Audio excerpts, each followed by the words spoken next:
So I thought I would start by telling you guys a story about how I met two-time Grammy nominee Ed Sheeran. All right, so little background. Love Ed Sheeran. I would drive home from work. I would drive home from working at Dairy Queen at like 10 at night on the radio. You know, that's when they play all the weird stuff that no one has heard of. So I remember hearing the lyrics just like, in a pipe she flies to the motherland. And I was like, okay, first of all, who has this voice like an angel? Anyone? Anyone? And they never said who it was after they played the song. And I was like, well, screw you. I eventually, through Tumblr, found out that it was Ed Sheeran. Download his entire discography. All of it. And I was obsessed. He was so good. He's amazing. I mean, fast forward to like late October, early November, and I see online that my hometown radio station is having their first annual Jingle Ball. And like, you know, they got like huge stars. Justin Bieber, who I can honestly care less about. Kesha, Flo Rida, had Psy, new Gangnam Style. Crazy. And Ed Sheeran. I flipped. I was so pumped. It's like finally the chance to like see him. And like the venue wasn't even in DC. It was like 15 minutes from not even 15 minutes from my house. I was like, so I go up to my parents. And I made sure it would like be at a public place so they couldn't be like when I asked them. So I was like, hey, so Jingle Ball. Ed Sheeran. Please. Please. Christmas presents, the only thing I will ask for, please. And they're like, okay, we'll think about it. And I was like, think about it. Hold up. They bought me a ticket. So I was gonna go see Ed Sheeran, and I was freaking out. Okay, so fast forward, December 11th, the day of the concert. I convinced my mom to let me skip school because I want a chance to go see Ed Sheeran. Fun story, he'd been touring in the US for a long time at this point, and his favorite restaurant, Nando's, is in DC. So I was like, Mom, please let me go camp out in Nando's. Please. She's like, okay. I was like, because once again, my parents never let me do this stuff. So this was like crazy nice of my parents. And so like I go camp out and I take this huge box of Legos. I wish I had this box, a picture of this so I could show you. But like just like Legos that like we didn't use anymore. And I was like, yeah, I'm gonna give this to Ed because he loves Lego. I go camp out at Nando's and I'm there for a few hours and he doesn't show up. Yeah, whatever. So I go home, then I go to a chorus rehearsal because we have a concert the next day. And literally straight from rehearsal, I go to the venue. Because I'm like, ah! Like, I'm trying to look cute, right? I'm not trying to look like bundling up because it's December. Like, no, I'm going to try to be cute. Because if I see Ed, like, I'm going to be looking fine, you know? So, flip-flops, leggings, big shirt tied up weird, and like a tiny little like mini jacket so like you don't see all the bra strap going on. And I was just I was feeling cute. I had like freshly cut my bangs and like my hair was long at this point. So it was like crazy and I was like feeling good. I'm like, uh-huh. So going for the concert. First is Austin Mahone. And okay, he was cute. I like the song Say Something. That was his big hit then. And then Cher Lloyd came on, and she was feisty, and I loved it. She was awesome. And then it was time for Ed. And I like, the people next to me, they're like, what is her problem? I gotta pick up pieces of So, we performed Lego House first. I was crying. Not really. I was freaking out. It's the first song I hear him sing live, and I love that song. And then he did Grade 8, and I was like, I knew it as soon as he started the loop. I'm like, Grade 8, come on, I know this. And then he did the A-Team, and like, the way he does this live is he adds like all these, like the end, like it's before he does the chorus for the last time. And I was literally just like in heaven at that moment. I was just like, As soon as he's done, I don't care about this concert anymore. I'm not sticking around to hear these little 12-year-olds shout for Justin Bieber. So I literally, like, I'm leaving. I'm like, I'm done. So I'm walking out of the venue, and, like, the people who are, like, at the doors are like, you can't leave. I can't leave, huh? Watch me leave. They're like, you're not gonna be able to come back in. I don't care. I leave. And I go up to security guy, since there's no one out here anymore. And I was just like, hey. So I have this box of Legos, which I still had with me at this point, by the way. I have this box of Legos, and I wanted to give it to one of the performers. Is there any way that I could get this to him? And the guard's just like, I mean, there isn't really a way for you to get it to him, but maybe we could get them out here? And I was like, yes, please, please. And I was like, can you do that? Huh? Like, but we can't do that. I was like, why are you playing with me?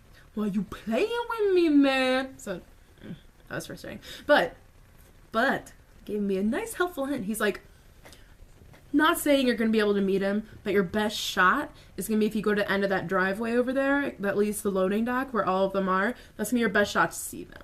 And I was like, thank you, thank you. I, like, run over there. There's, like, 5 other people there. Don't have tickets. Just chilling. And I was like, cool, hey. So we're, like, hanging out. There's, like, vans and buses coming out of this loading dock. Coming in and out. Just, you know, performers arriving and leaving. So there's a guy, they blocked off the driveway with cones. Little traffic cones, the orange cones. And so he's moving the cones. Suddenly, like, he gets, like, called off and he, like, runs to the loading dock, whatever. But there's, like, still people trying to get in and out. And they're, you know, like, honking. We're like, what do I do? So me and this other girl would just, like, start moving the cones. We're like, hey, we'll help you get in and out. Hey, we're nice people. So we do it. You know, we're chilling. Moving these cones. And this, like, white pedophile van drives up to the cones, coming away from the venue. So they're leaving. The driver rolls his window down to be like, move the cones, we need to go. And so, but, like, by the time his window was rolled down and he was up here, like, we already moved the cones. And he's like, oh yeah, thanks, guys. And we're like, no problem, blah, blah, blah. I'm on the so he's like, oh yeah, thanks, guys. And we're like, no problem, blah, blah, blah. I'm on the driver's side. So I'm just, I don't even know what drove me to say this, but I was just kind of like, sly. I was just like, hey, is Ed Sheeran in there? And then,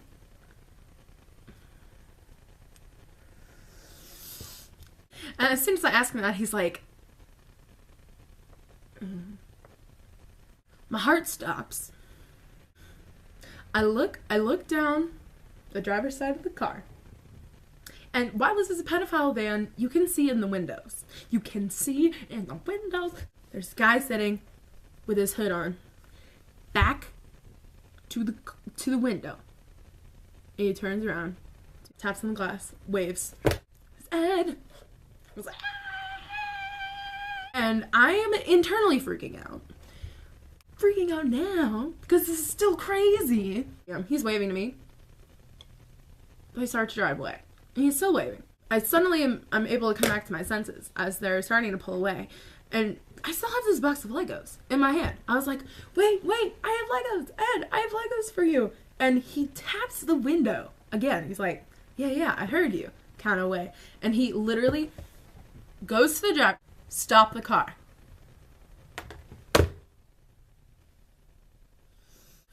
Stop the car. So once again, internally freaking out, but on the outside, calm and collected, as always.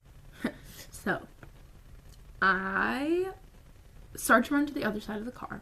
No door for the passengers on the driver's side, so you have to, like, go over there. And so I was like, okay, I'll go around. Going around the car, the 5 other people who are waiting start coming around my side, because they're like, oh, Ed Sheeran, and I'm like, no. So, they roll down the passenger window, and I can, like, kind of, like, see Ed. All the other 5 people are, like, crowding around me, and I'm just like, thank you so much, because this is crazy. And he's just like, oh no, thank you, that's so nice of you, blah, blah, blah. And, like, I am satisfied at that. I could die and be happy at that moment. But these 5 other people, needy. Anyway, they're like, Ed, come take a picture with us. There's not that many of us. We're nice. Just a picture, please. And everyone in the car is literally just like, ugh, come on, Ed, we gotta go. It's a long night, nah. And Ed is just like, oh yeah, this should be fine. As long as we're like not blocking anyone from getting out. I mean, I don't have a problem with that. It's fine. So we all like back away, open the van door, and he climbs out, and he's so cute. His hair is so red. So red. And it's like sticking out from under his hoodie. And I was just like, this is the guy I've been freaking out about for so long now. Internally crying. But literally, as soon as he gets out of the van, another car pulls up behind it. And he sees that. And he's like, oh, I don't want to block anyone from getting out. So can we just do a group picture, a group photo? And, you know, everyone's like, yeah, that's fine. All the 5 people get in. And I'm just like, no, this is not okay. I'm like, I have never seen these people in my life. I'm never going to see them again. And wants me to take a picture with them. That's nice, but I'm sorry. I'm sorry. I'm going to be selfish. I need my own picture. So literally, as soon as they snapped this picture, I literally throw my camera at the girl who took their picture. I'm like, please, just take this picture, please. And I like go up to Ed. Remember, this is December. I'm dressing for fashion, not function. And I'm freezing, okay? My hands are cold. And like I go up next to him, and like, you know, like we're like posing for this picture, and I put my hand like tentatively. I'm like, is this okay? And like, hand on his back. He's wearing like the softest sweatshirt on earth. It's the St. Pauli sweatshirt with the skull and crossbones. And like, it was so soft. And he was just like radiating warmth. And I was literally just like, in a moment, I was just like,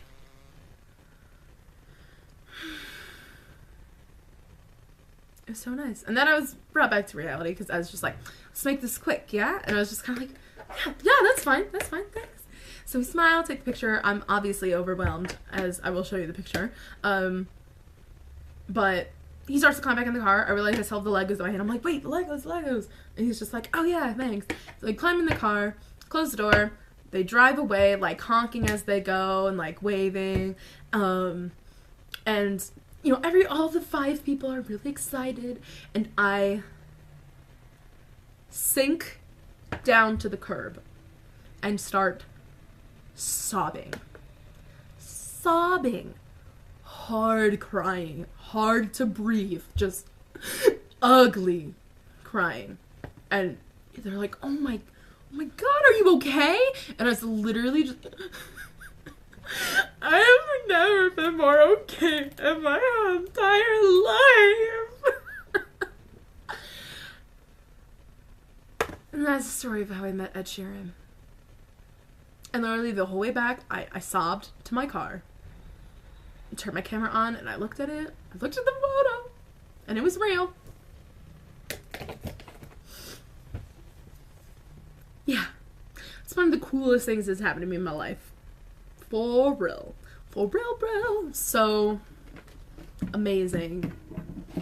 Ed has helped me so much in my personal life. Just helped me through a lot, just with his music being there. And it really meant a lot that when I felt like no one else could see me, he stopped his car for me. And that really meant a lot to me. So I know that probably not watching this, but I just want to say thank you, Ed, because that really meant a lot to me. And thank you. Yeah. So that's how I met Ed Sheeran. It's pretty cool, huh?